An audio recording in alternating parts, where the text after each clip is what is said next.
Who has not heard of Erik and Lyle Menendez, two brothers in jail for 35 years for the brutal murder of their own parents? It happened in the 9,000-plus square foot, 7-bedroom home that they all lived in the area code of 90210 Beverly Hills, a coveted neighborhood.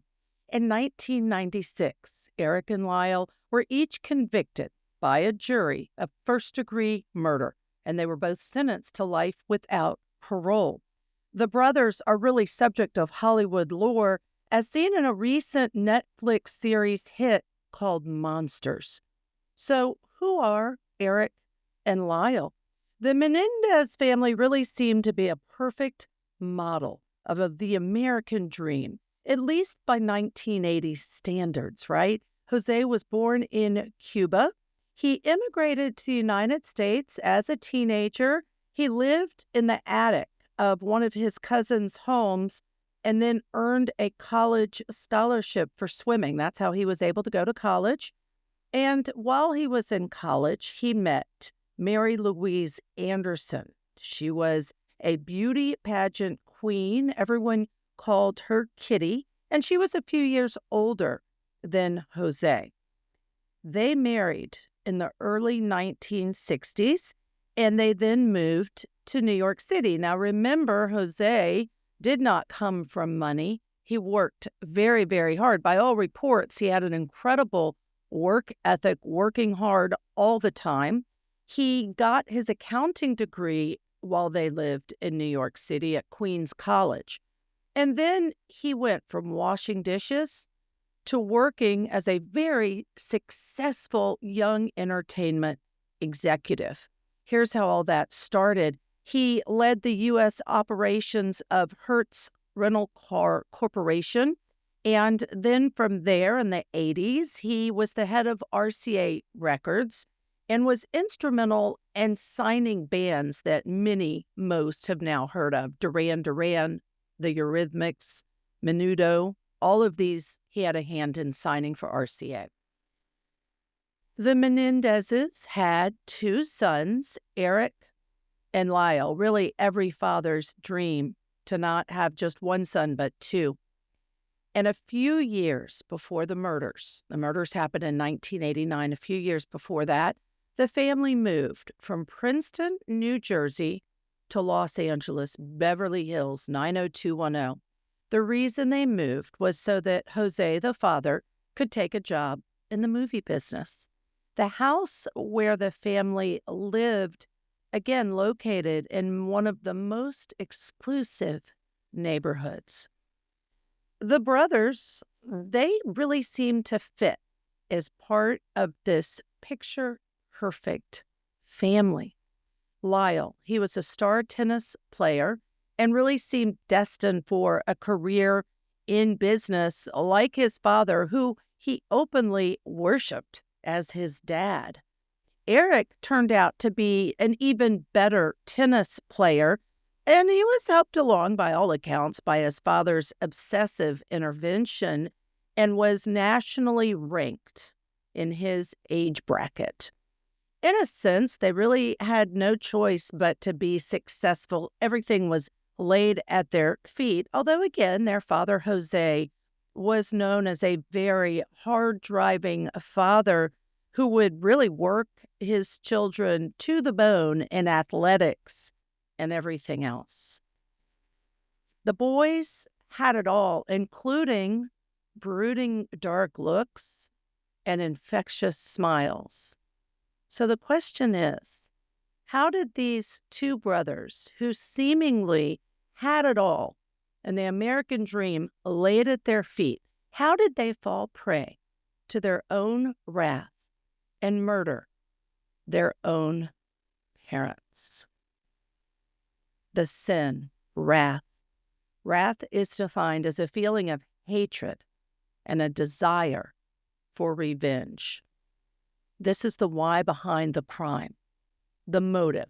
I'm Ashley Willcott. I'm a former judge, trial attorney. I'm a current anchor on TV, and I would say that almost all of the cases I've covered over the years intersect with one of the 7 deadly sins: pride, greed, wrath, envy, lust, gluttony, and sloth.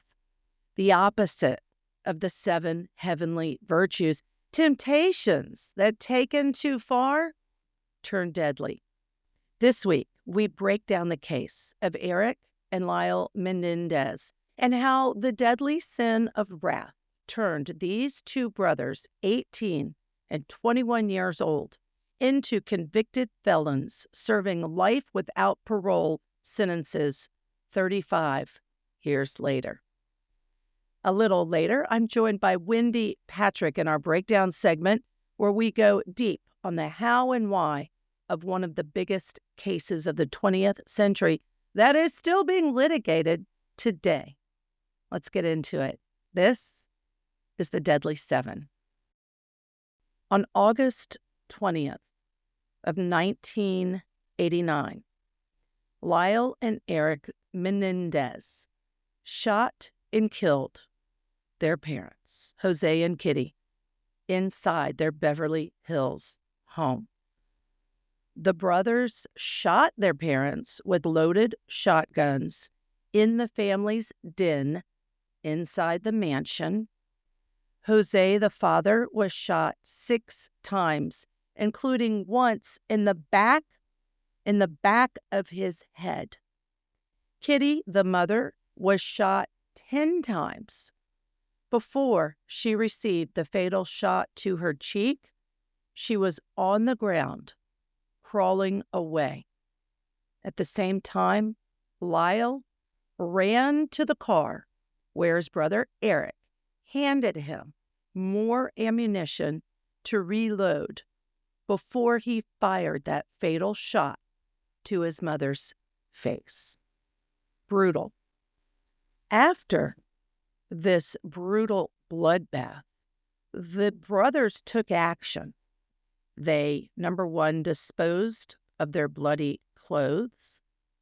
Number 2, buried the shotguns. Number 3, they went to a movie theater to buy tickets as their alibi. Later, they came back to the house and called 911. And Lyle told 911 that he had just come home and found their bodies. At first, investigators thought that the killings might have been connected to the mafia or to one of the father's business deals gone horribly wrong. But the brothers, they didn't seem too bothered by it. They were living life on the hog and spending their money of their parents left and right. They spent large sums of money on luxury goods, including a Porsche for Lyle, high-end watches like Rolexes, and these things started to raise red flags for the investigators. So what else did these 2 brothers, 18 and 21, do after they brutally murdered their parents inside their home? Well, they had some lifestyle changes. They chose to move out of that home in Beverly Hills and into separate, exclusive condominiums that cost a very pretty penny. They started engaging in very luxurious, high-profile activities, things like attending upscale restaurants and sporting events. Mind you, acting like everything was great after their parents had been brutally murdered, at this point, an unsolved crime. They had a very lavish lifestyle that was excessive and flaunted to the public. They had new business ventures. Lyle purchased a restaurant in New Jersey, while Erik dedicated himself to tennis. He hired a full-time coach, and he was competing in tennis tournaments overseas.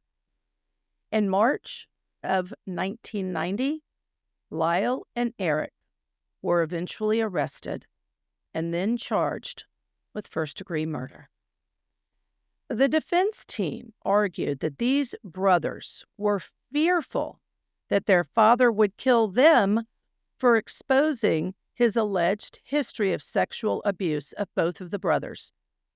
And they claimed they therefore shot their parents in self-defense.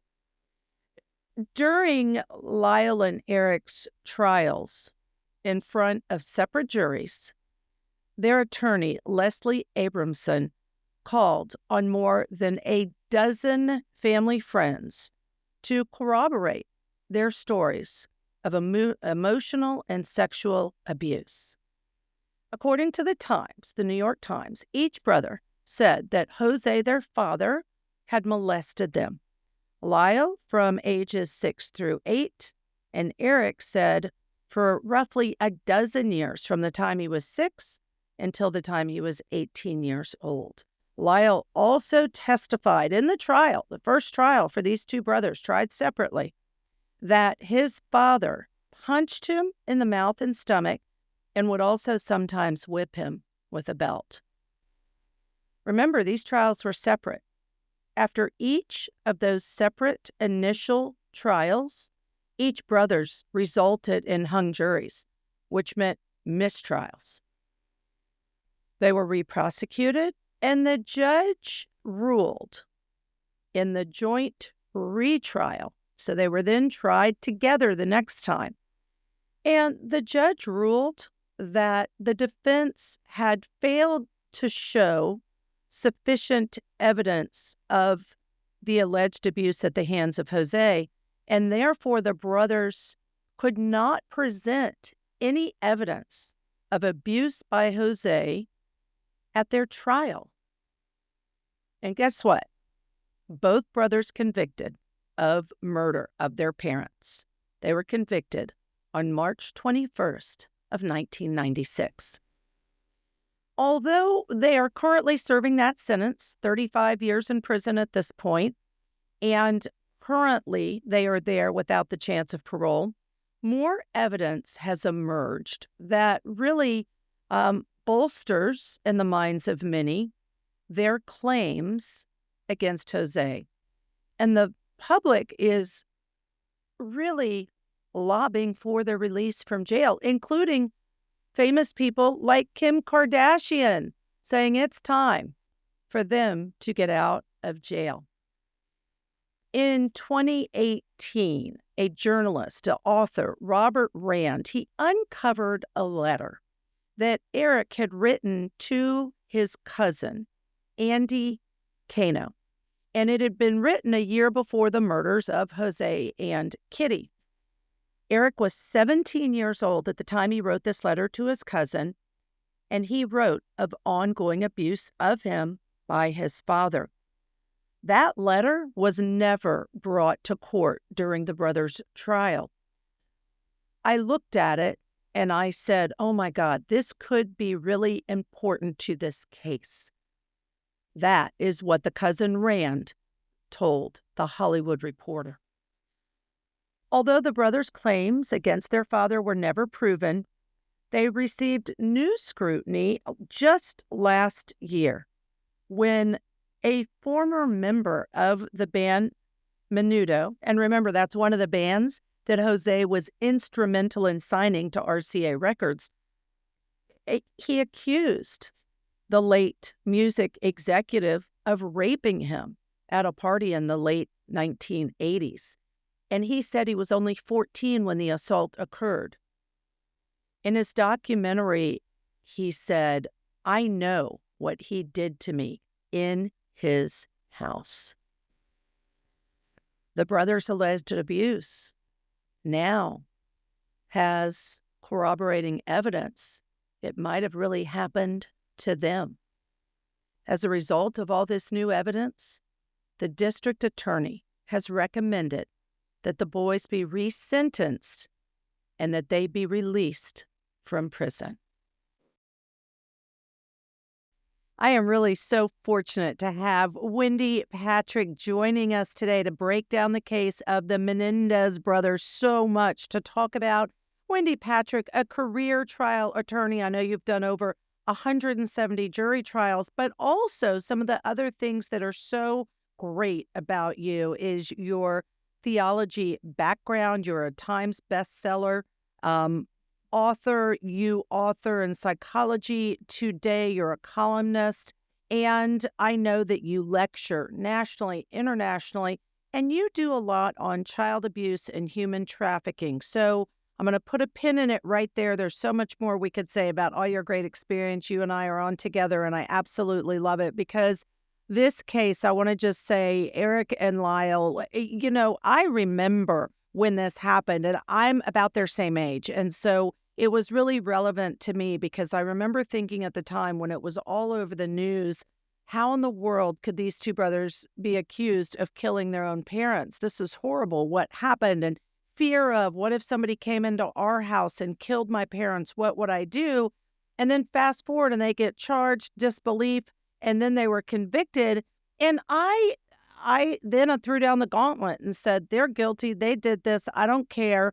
In my young mind, there's no excuse for it. It's unacceptable. Their wrath, their anger, they're wanting revenge. They're living the lavish lifestyle, using all the money, doesn't excuse or forgive that they did this to their parents. And now, 35 years later, Wendy, there's such a public outcry for their release from prison.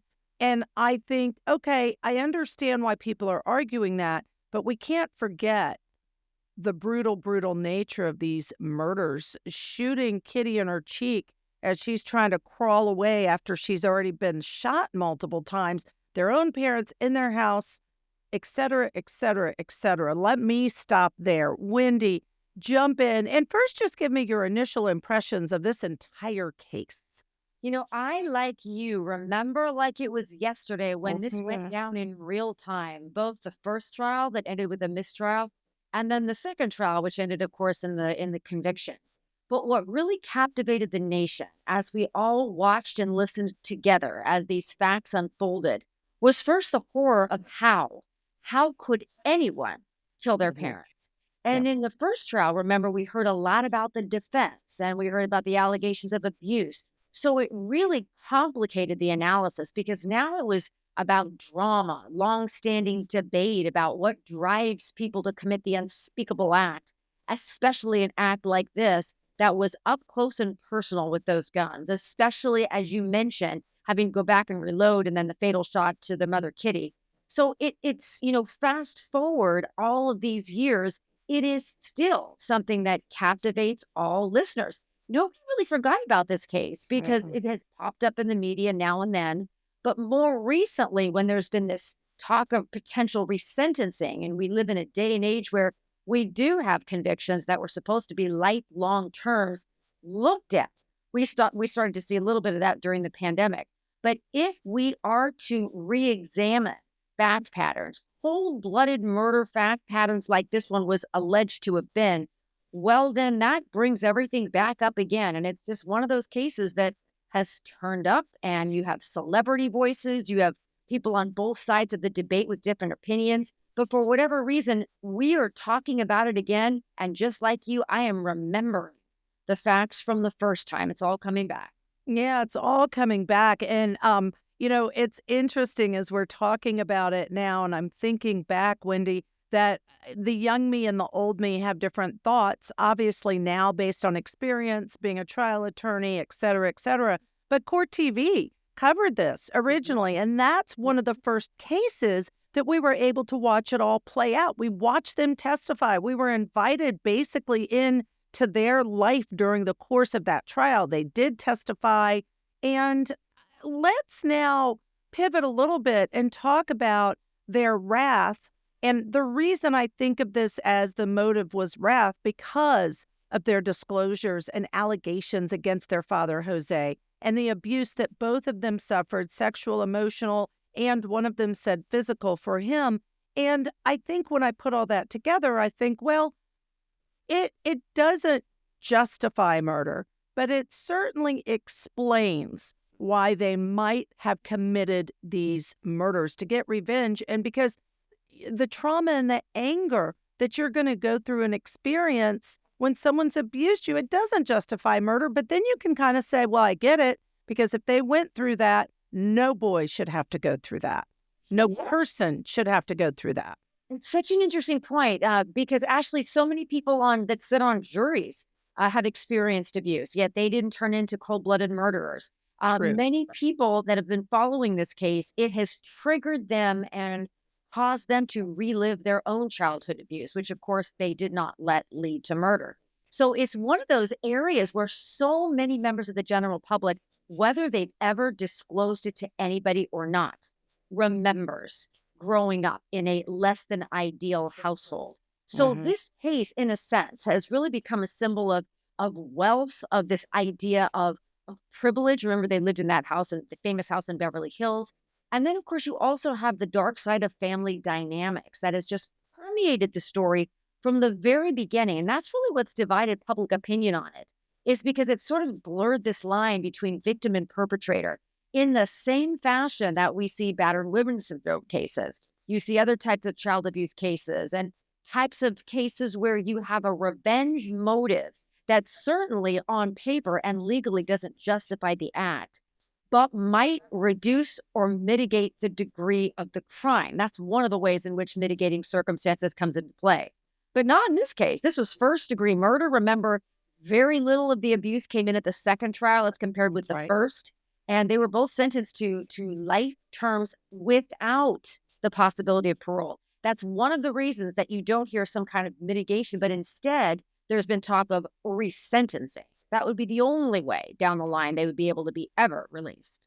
Yeah, and I want to get back to the resentencing in a moment, but I want to pick up on a couple things that you said. First of all, an interesting fact. I was doing a deep dive. You may have known this, Wendy, but I did not know that the home in which they lived, in which the parents were killed, at one point Michael Jackson lived there, and at one point Elton John lived there. I just was fascinated because I didn't know that, and I thought, man, it just keeps going.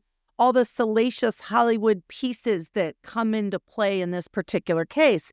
But talk to us about sins, the seven deadly sins specifically, because, yeah, we all sin. We're all sinners. And whatever your faith is, it doesn't matter. At the end of the day, we all do things we shouldn't do. We all do things that are wrong, right?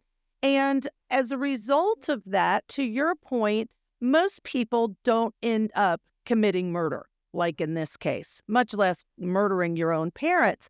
So, how does it happen that the line gets crossed? How does it go this far? Yeah, that's exactly it. We've got the 10 Commandments. We live by the 10 Commandments, and obviously, one of them is thou shalt not kill. Ironically, another is honor your mother and father. So you've got two right there. But yes, you talk about the deadly sin of wrath. Sometimes they call it anger. Revenge is often the way that it's explained. Now, the Bible doesn't talk about the seven deadly sins, but when we talk about murder, there's no question that that is one of the absolute prohibitions. But remember, like what Jesus said in the New Testament, when you think about it, it's not simply the act. It is the sentiment. It is the absolute disavowal Yeah. of being led by the Holy Spirit, love, patience, kindness, forgiveness. My goodness, if that isn't relevant to a case like this, it is not enough to say, yes, but somebody deserved the ultimate penalty of having taken their life away. No, nobody deserves that. But when you think through the seven deadly sins as the popular way of looking at some of these character flaws, to put it mildly, Hmm.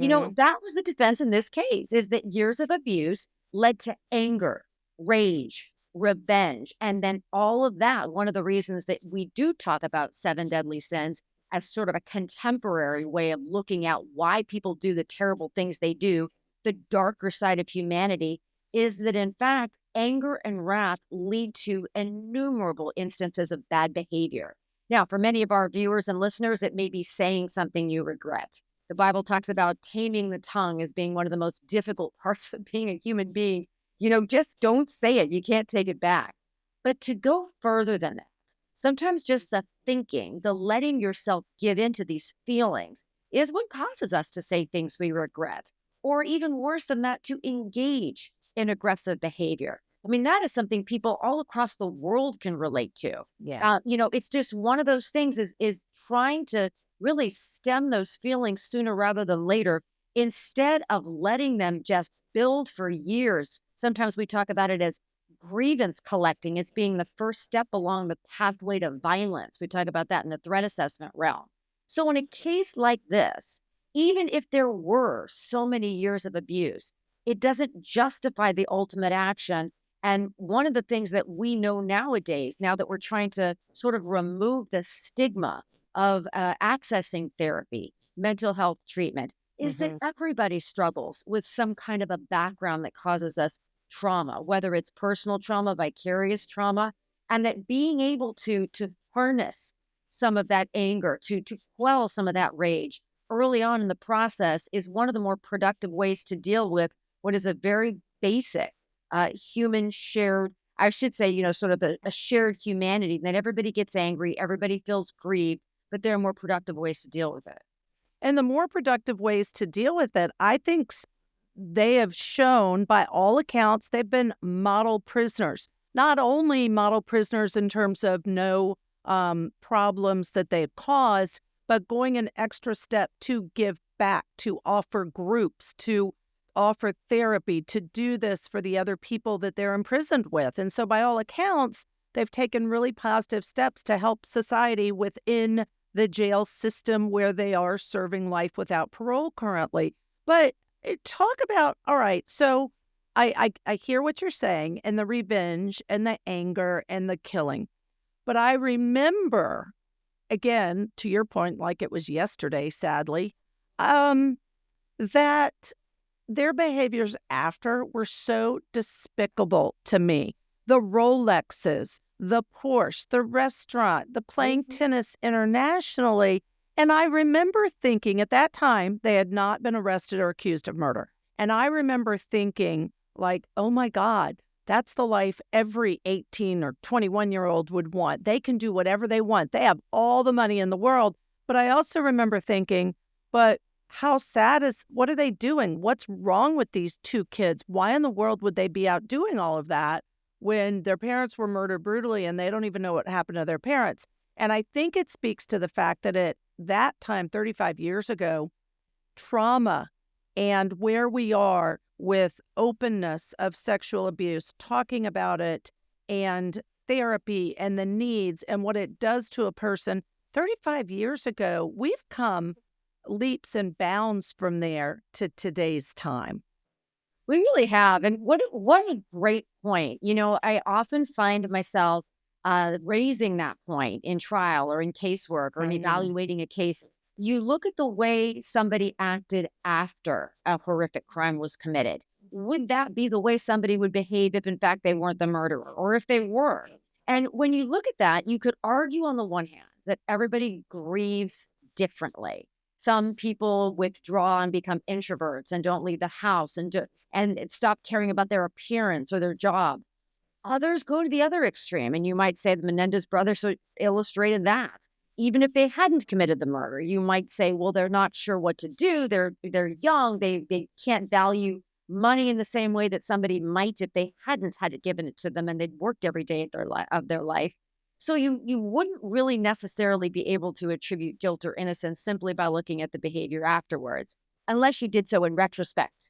And that goes to your point of we've come a long way in 35 years, where if somebody had been traumatized by coming home, and in fact, like the original story was, seeing the parents killed, finding their bodies, you wouldn't have thought that would have been the path they would have taken unless they really had no coping mechanisms otherwise, and unless there was nothing offered to them in terms of counseling, therapy, ways in which they could productively deal with that kind of grief. Now, let's argue the other way, like I know you always like to have to do as a judge. I mean, you have to look at both sides of it. I've been both a prosecutor and defense attorney, so I do as well. But if they did do it, would that then be the way they would have behaved afterwards? Lavishly spending money, the Porsche, the Rolexes, the separate condominiums. I mean, all of the ways in which they spent their parents' money. Would that have been the response? Or would that have been something that these two young men would have done even if they had committed the murder? Not necessarily out of cold blood, but as a way to sort of escape the reality of what they just did.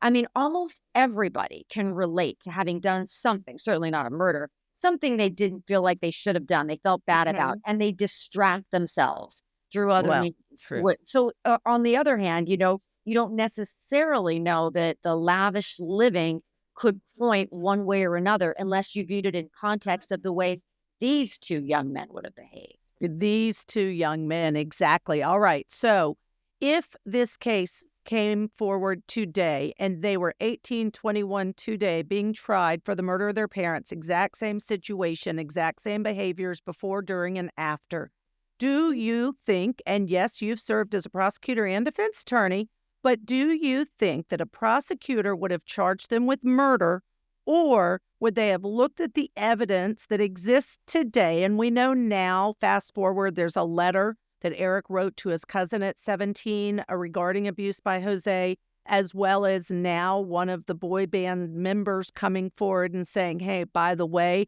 I was raped by Jose at 14 in his house. Having that information, do you think a prosecutor would charge with murder or manslaughter? Well, murder's always defined the same way. It was defined the same way today as it was back then. And there is nothing about the fact that they had a horrible upbringing, if you can call it that, regardless of the extent of abuse they suffered. You can't go out and in cold blood kill anybody. So it's a first-degree murder case. Sometimes the mitigation you're describing goes to sentencing. So after the conviction, no doubt, there are always going to be very heavy sentencing arguments on both sides of a case that is this triggering for anybody that followed it, particularly, as you mentioned, over the years, more people have come forward and talked about abuse in the same fashion that many types of revenge killings, especially for family members, stem from these long-standing grievances that have just been fueled over the years. You talk about the 7 deadly sins. We've talked about anger. There's also pride. Sometimes there's a degree of, well, I have this unrealistic sense that I can get away with it, that they deserve it. Sometimes you talk about the 7 deadly sins. You talk about envy. There is the greed aspect. Remember, in addition to the anger, there was this idea that they wanted the parents' fortune, and that's the way they were doing it. They were fueled by greed. So even if all of the background circumstances were taken to be true, especially for the sake of argument, you still are faced with a case of first-degree murder.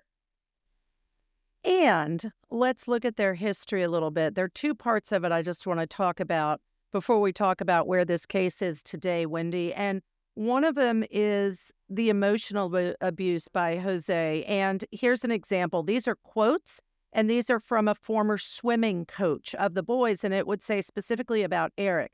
Erik would win his swimming races handily, only for Jose to yell at him near the pool. It seemed like Jose was so competitive, he was doing everything he could to try to make him better. But, he said, and this is in quotes, he was so completely overbearing, it had the opposite effect. Erik had so much less self-confidence because everything he did was never good enough. Is that indicative of emotional abuse, or is this just tough love where a kid should have to toughen up and just know, hey, it's tough love? Which do you think? I think that parents should be encouraging their kids. They should be inspiring them. They should be reminding them of their God-given image-bearing value in the world. It's one thing to encourage hard work and excellence. That does not seem to be what's been described, as you mentioned, by these boys. It appears to have been almost slave driving to perfection. There are lots of people that can relate to that, to being raised that way, whether it's by a parent or a role model or a coach or a mentor. There's a very significant line between encouraging somebody to want to do better, to inspire them to be the best that they can be, versus making them feel like they can't do anything right and that nothing they do will ever be good enough. That is a terrible way to influence anybody in your life. Some people are married to spouses that sadly have turned into almost this you can never get it right mentality. But the bottom line in a case like this, where you look at the underlying conduct, is it doesn't justify violence of any kind, particularly the ultimate act of murder. It does not justify. I completely agree with you. But I also have to say, doing child welfare for many, many years now, that the reality is I've seen so many kids messed up by this kind of behavior by parents, to your point, who are not encouraging. It does not justify any criminal activity, but it does I think, mess kids up in the head. It can. Not it does. It certainly can, and I've seen it time and time again.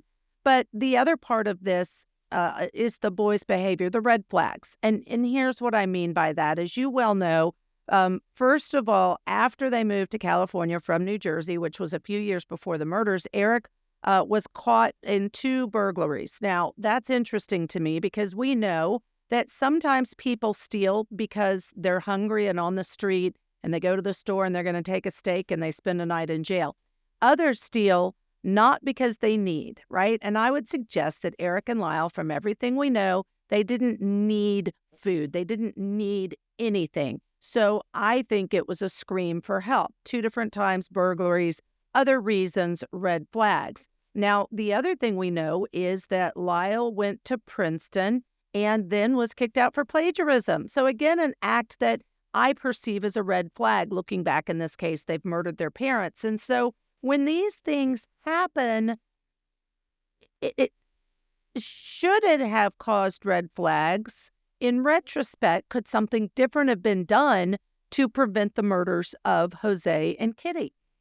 I don't know that theft and crimes of dishonesty necessarily predict violence. However, I will say this: law breaking and disregard for the law in general can predict violence, because without a healthy respect for boundaries, for rules, for regulations, for supervision, for school policy, for laws like burglary, especially when, as you point out, they didn't need the money or whatever it was that they stole, that's just predictive of, I suppose, unpredictability. And unpredictability means, you can't necessarily believe that there's any rule in society that would bind you. Yeah. One of the things that I always find in terms of red flags is rule breaking behavior almost demonstrates an absolute disrespect for conforming to societal norms. And it is that disrespect that often makes people dangerous. Whether you don't think there's going to be consequences for your actions or you don't think you're going to be detected, these types of behaviors are dangerous. Now, let me make it interesting and turn around and argue the other side of that. Burglary and theft, you're probably going to get caught. And if it's a cry for help, that's your intent. Your intention is to demonstrate that you are struggling mentally in some sense. Now, I don't know whether you can make the same argument for plagiarism. I know a lot of people just take the easy way out and take shortcuts. We see that nowadays with generative AI and how easy it is to have, ChatGPT write your papers. As an educator, that's something I personally struggle with, and when students turn things in today. But when you look at the fact that these 2 young men came from a background of privilege and didn't need to cut corners, didn't need to break the law or break school policy or engage in acts of dishonesty, then you're absolutely right. This kind of behavior may be some kind of a cry for help. It certainly would not be need-driven. It's often driven maybe by something else. They're struggling emotionally and mentally due to other reasons. And I also agree, were this going on now, they no doubt would probably have been more readily referred to some type of therapy or some type of counseling where perhaps they could delve a little deeper into what was fueling this bad behavior. And that might have given them the opportunity to have therapy for the alleged sexual abuse that they say happened, et cetera, et cetera. So it's hard to know or say. And I do want to say, I recognize I misstated about Princeton. They didn't kick him out. They gave him a 1-year suspension. And then Jose apparently wanted Lyle to stay in New Jersey because he didn't want everybody to find out that his son had done this. He was mortified, I guess, that his son had done this. So after that suspension, I don't believe he went back. I know he didn't go back to Princeton. I'm not sure that he went back to college. Just wanted to clear that up factually. So at the end of the day, let's talk about where this is today. And it's interesting to talk about it now after the election because the district attorney that reviewed the record and has a history of allowing non-offenders who he believes are no longer a threat to society and for multiple reasons should be allowed to be released from jail. His office came out and said, he specifically said his office was split. Some did not feel that they should be allowed to get out of jail. but that he had made the decision that he would recommend that a court resentence. Now, it doesn't mean they will be resentenced. It's a process, it's a court hearing, and it's a judge's decision. But this district attorney did recommend that. But Wendy, this district attorney is now being replaced by a newly elected district attorney. All of that I'm just laying at your lap to say, hey, laying at your feet, laying on your lap to say, what do you think? What's going to happen? And potentially, can these two walk out of jail? Well, they're going to balance the equities. They're going to balance grace and justice. And, you point out what somebody's done while they've been in custody. It's true. You do look at that, and everybody looks at that. But it's unusual to look at it in an LWOP case, a case life without the possibility of parole. You would almost be looking at it in a non-traditional sense, because we normally don't resentence people that have been committed and convicted of crimes like this. So the new administration is going to have to tackle that. But I also wonder whether there are cases like this in other jurisdictions that'll be following the Menendez case to see what happens. We often find California as the trailblazer. Georgia's a trailblazer too. You look at some, so is Florida. Some states just seem to have very explosive cases that end up almost influencing other jurisdictions. But everybody looks to see under what circumstances would a resentencing ever be justified in a case like this. And that's something that, as you mentioned, even if it were to go forward in California or any other jurisdiction, you would still have the opportunity to see the briefs on both sides, and ultimately it's going to be up to a judge. There are cases like this around the nation that we have forgotten about, or at least kept on the shelf in the same way that this case was. And it'll be interesting to see if those cases in other places now are re-looked at as well, sort of with an eye towards, well, do we live in a different day and age where it's ever going to be appropriate to revisit facts like this? We'll have to see.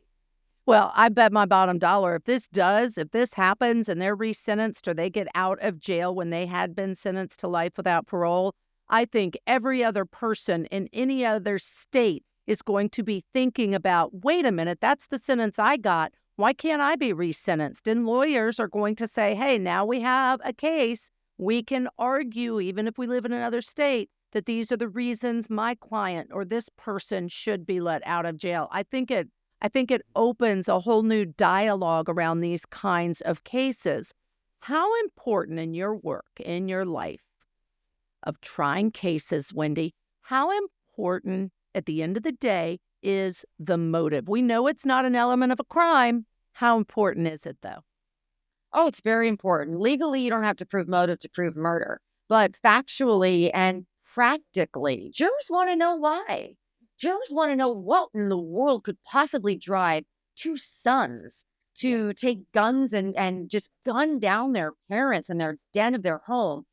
Jurors can't imagine. They can't fathom that type of thing. Many of them have kids themselves. And of course, everybody has parents. You just can't think through the darkness of those family dynamics to even understand this. So you bet, although it's not a legal requirement, motive matters. And that is one of the reasons that whatever crime we're talking about, we always circle back to motive, even if it's a crime for which we don't need to prove it. Everybody wants to know. And it does also, whether or not the law requires it, factor into deciding whether or not a case has been proven beyond a reasonable doubt. Because without a motive, the jurors very well may look at the original story where, of course, the boys bought the movie tickets and then came home and said, oh, we found our parents. They very well, if there were no motive, if there were no underlying facts or allegations of abuse, that very well might have gone the other way. So it's a very important part of any crime. And that's why in law school we talk about mens rea, the mental state behind what fuels a crime, whether or not, as you mentioned, it's a requisite legally to actually prove it at trial. Yeah, I completely agree with you. Motive is so important. And this one, the violent nature of this crime, the number of times they shot their parents, to know that Kitty was trying to crawl away when they shot her in her cheek, to know that the shot that killed their father was in the back of his head. So it was, he couldn't defend, he couldn't see it coming. It was in the back of his head, Wendy. These things, to me, the level of anger one must have to engage in such a bloody personal attack is unfathomable, quite frankly, to me, right? Like, again, how do you get driven to murder? It happens. It's hard to understand. The other part of this is, do you think that, let's talk about Monsters, the Netflix series, and they have come out, both of them, Erik and Lyle, and said there were misrepresentations, right? They weren't happy with the way they were portrayed in that. I got through the first episode and was so disturbed to see what it was portrayed as. Do you think that there are people that, no matter what criminals do in jail, that people that see all of the dirty laundry in a series like that, and they say, I don't care what they do while they're in jail. I don't care what we now learn about what happened to them. They absolutely should never get out of jail knowing what they did. Yes, there are lots of people that feel that way. And that's true almost regardless of why somebody is in custody. There's an argument to be made. You lock somebody up, you throw away the key, and how easy is it to behave in a structured institutional environment? And how reflective might that be of what somebody would do if they were released back onto the streets? That's an argument that's made a lot with convicted sex offenders, for example, that the opportunities are limited in custody, or even some people make that argument when it comes to drug offenders. Although sadly, you and I both know that drugs are available in prison. But when you think through the deterrence rationale, there are lots of different ways in which punishment is designed to be useful within the criminal justice system. The one is removal from society because maybe somebody is just that dangerous.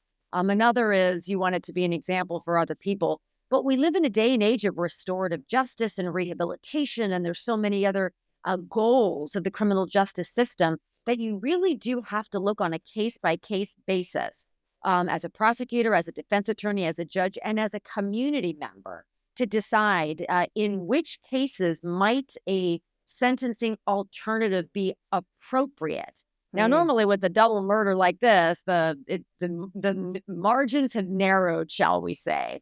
But there are lots of other kinds of cases that you've handled as a judge, that I've handled as an attorney, and that our community members have followed, where there might be more options than a lifetime sentence or no possibility of rehabilitation leading to a different result.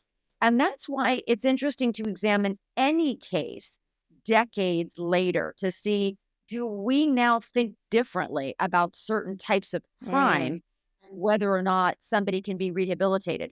We tend to think of murder the same way we always have. Maybe that's not one of the crimes that is more likely to result in release.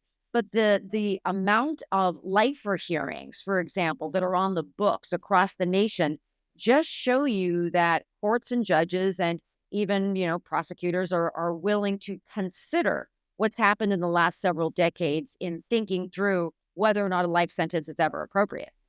Yeah, I agree with everything you just said. And, are they remorseful? Do they regret that they did it? All of those things do come into play in making all of those decisions.